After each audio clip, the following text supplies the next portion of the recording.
What you just said, I think 10 years ago, people would have been like, oh, no, the police only react when there's street problems. But I can't argue with that now. Well, when I look around at what's happening now, I can't argue with it. Because they cover up and ignore stuff until people are really angry. And then they act on it. I mean, that's just, people can say that's whatever. That's just a fact. If you look at our country now, if you look at the protests outside migrant hotels and all of this stuff, they have been ignoring all this shit until people actually start getting angry. That's just a fact, right? It's a fact. And I'd say since 2001, when the Muslim community rioted in Bradford and the riot spread to Oldham and the riot spread to Stoke. And at that time of those riots, if you look at the cost of the riots, this was after, I think, an old age British pensioner was beaten by a gang of Pakistanis, which provoked 200, again, football lads at the time, I think from Oldham. Yeah, I think they marched into an area, a Muslim area, which then triggered race riots where entire places burned through Bradford. They come out in Bradford and burn everywhere. Since that point, if you look at it, it looks like the government just went, okay, Muslims, do what you want. Yeah.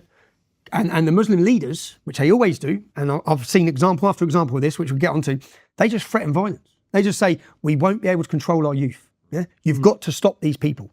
You've got to arrest him, stop him, shut down this, and then the government just go, and we'll just pander to them. So you've seen, and then now the country's seen it. You saw it on the Hamas riots. You saw them calling for jihad on the streets. Literally calling for jihad, and then the police are putting out a statement saying jihad has lots of different meanings. Well, not when it's coming from his, but to here it doesn't. Because that man saying it is part of a prescribed terrorist organisation in most countries, but not this pathetic country. It is now. It is now. Yeah, but it wasn't at the time. Again, it is now. Why now? Why wasn't it for the last 20 years? His but to here, every Islamic society and every university around this country was his but to here. So kids are going to university, and a terrorist group, because they're now a terrorist group, but they've always been a terrorist group. Just our weak, pathetic government didn't prescribe them because they didn't want to upset people. It's like mad. You don't upset them until they're calling for jihad, until they're openly saying the madness that we know they've been promoting anyway. Yeah, they've made universities total no-go zones for certain communities, and whilst jihad runs. So at that time, this is going on. We look at the Islamic group. We then. I see a young boy called Sean, he was 11 years old. He's in Birmingham and they get him up on stage, about 200 of them. I used this video in my Oxford Union presentation just to show people, look at what happened, because there's a story to what happened. Before the English Defence League was born, you have to understand the 15 years in Luton. Then you have to understand what went on with the UPL. Then you have to understand that the government, the local community council ignored us, suppressed us. Then you have to understand the police attacked us, silenced us, bullshit charges to control us. Then comes the English Defence League. And it only come because Sean was 11 years old and they got him up on stage and they had a banner saying Jesus was a Muslim in the city centre. Imagine we had a banner saying Muhammad was a Christian or something that would upset them. You just couldn't do it. Anyway, they'd kill you. But the police would stop you and all. But they had Jesus was a Muslim, hundreds of them screaming Allah Akbar whilst they converted an 11-year-old boy who was out with his mate shopping in the town centre. And I remember watching it going, right, they can't do that, right? They cannot be doing this in city centres to kids. So we then went, as a group of Luton lads, we said, right, called ourselves the English Defence League. I made T-shirts, we all wore them, and we went to Birmingham for our first ever, and it was, if you watch up, and this is where I learned a lot about the media, we went to Birmingham as a group of 50, and we got run and smashed everywhere. Yeah, lads were getting beaten unconscious on the floor. There was newspaper clippings of men with blood, English men with blood all over them, and there must have been a mob of 1,000 Muslims. And the police put us in a pub, yeah? And we were in this pub for 3 hours and they couldn't clear the streets. So then the police end up getting us buses. They go and take buses to try and get us out of there. They bring in buses, all the bus windows go through. And as we get out on these buses, everyone's getting smashed to hell. We're looking down the side streets and it's bricks littered everywhere. So I think they've been rioting for hours, yeah? They've been rioting for hours. But and our banners read, Nigerian Christians, we stand with you as victims of jihad, because again, I'm down the rabbit hole at this point and I'm organising it. And I saw that 5 Christian churches were blown up on Christmas Day and it didn't even make our news. And I'm thinking, Christians are being massacred. Christian Nigerians are being butchered and nothing seems to be. Why is no one speaking about this? Where's the Christian leadership in this country? So, and I'm going down all these rabbit holes thinking, what's going on? So we'll go to Birmingham and our banner said, Muslim, no problem, because I hadn't gone down the rabbit hole that much on the reality of Islam. I'd just been looking at groups.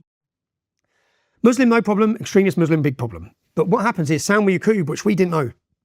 Salma Yaqub went in a mosque and she told the crowds of Muslims that the BNP, the National Front and the racists were here to attack them, which was us, 50 lads. Yeah. So they come out and they rioted, but no one spoke. I remember watching it thinking, well, we've come here about Sean, because we had banners. What about Sean's rights? We've come here about this Christian kid who's been converted. And no one's even spoke about it. So no politician spoke about it, police didn't speak about it, no one mentioned it. We were called racist, we were called far right, and we were bad. That's basically it.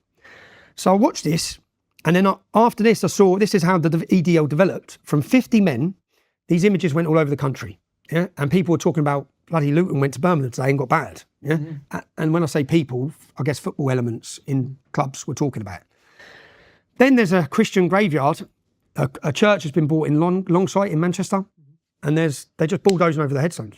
I remember them watching that going, well, you ain't doing that either. Yeah, that's insane. So we then said, right, we're coming from Birmingham. We're now the English Defence League are coming to Manchester. And that was a real changing moment, because when we turned up in Manchester as a group of 50, 2,000 young men were there.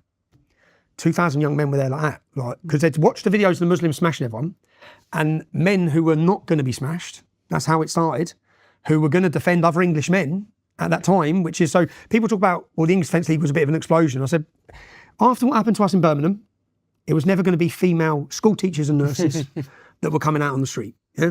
And although, and I went for 4 years leading this group, and I think we're very lucky. And I decided to leave myself because I felt it was counterproductive to continue marching into cities. I understood then maybe we weren't having the right effect, because maybe we were giving the radicals and the extremists the ammunition for some other Muslims to join them to say, look at this lot. Yeah. But we went around the country, and remember at this time when I left Luton and I started meeting families and people and understanding Jesus Christ, in every town and city our daughters are being raped. In it, what I've seen in Luton, I'm then sitting with families, and again I tell this story. We had our Blackburn demonstration. We went from Manchester to Stoke to Blackburn. Blackburn was chaos, but there was thousands. And I went the night before and sat with a family whose 12-year-old daughter had been missing for 3 days, and their 16-year-old brother's there, and they're crying. The family are crying, and then when we went to the demonstration, there's trouble flaring with the police. And I remember going down the front of that demonstration to try and calm the trouble. And who's at the front fighting the police? Our 16-year-old brother. I'm thinking, who am I even to tell him? I've just sat with that family last night. The police ain't doing nothing. His sister's missing for days. So that level of anger, and the reason people talk about the phenomenon of the English Defence League at the time, yeah, because we went from here one day to within 6 months, we had divisions in every town and city, and we were the largest street protest movement that Europe's seen. And we didn't plan it. We didn't have control of it. The police had no idea or intelligence on it. So it just went home across the whole country. And why did it go home across the whole country? Because everyone, if you just look at Rotherham, 1,400 victims, well, those 1,400 victims have probably got 4 family members each. So that's 10,000 people just in Rotherham who have been directly affected by the gangs in that town. So when all these people have been silenced and scared of talking about it, people used to whisper about Islam. All of a sudden, you've got 3,000, 4,000 men walking through the streets singing "We are infidels," and we've had enough of this. Yeah, and I go back, and again, when we say I can look at mistakes we made, look at errors I made, my personal behaviour at times. I can look at all that, and you learn a lot from it. But I just look at the graph, and if you do a graph, and you set 2009, which is the formation of the English Defence League, and you have a line like this for the Muslims who are arrested of children in gangs. And the line goes like this. The English Defence League forms, and again, this is the only time they act, when there's a resistance. Yeah, unfortunately, it just goes through the roof. Yeah. They realised in corridors of power, up and down this country, in government, they all of a sudden realised, we've got to do something. Yeah? And in fact, Andrew Norfolk, I don't want to speak ill of a dead man, because I know he's died recently, but this is his words. He knew, his words in an interview, he knew the gangs were operating, he knew the victims were young white girls, and he was too scared to report on it. Along comes the English Defence League, and what he says is, we needed to take it back from the far right. Yeah? Far right, what you mean by far right is families, fathers and Englishmen who ain't backing down on this issue, yeah?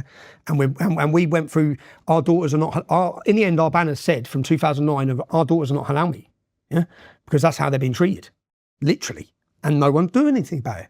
So then, arrests start going through the roof, the government start listening, and when I say they're listening, they were listening.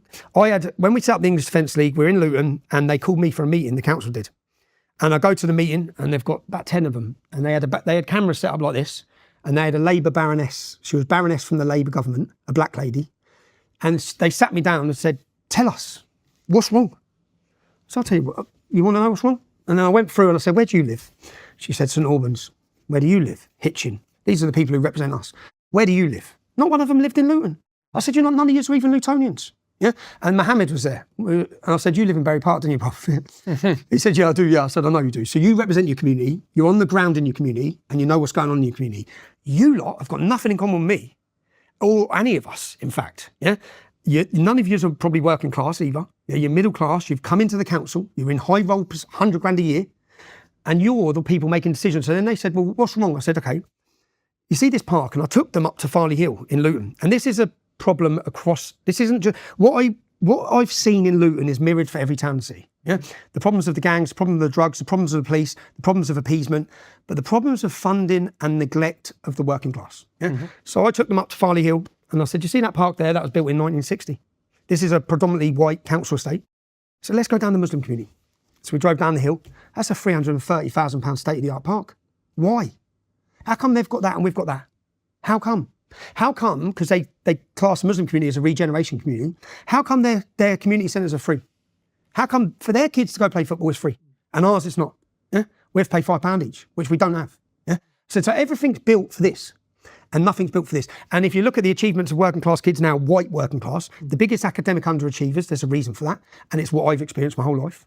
It's the two-tier policing, the two-tier funding, the two-tier council, the acceleration for this community and the ignoring and neglect of this community. Mm. So there's so many different things that played into it, but the English Defence League went bang. We travel around the country. I think in hindsight now, we're lucky no one was killed. We're lucky there weren't a sectarian conflict. When I think in 2014, was it, 6 Muslims got caught with guns, bombs, IEDs on the way to kill us. They got 30 years in prison. That if they would have successfully targeted an English Defence League demonstration, this country would have blown up.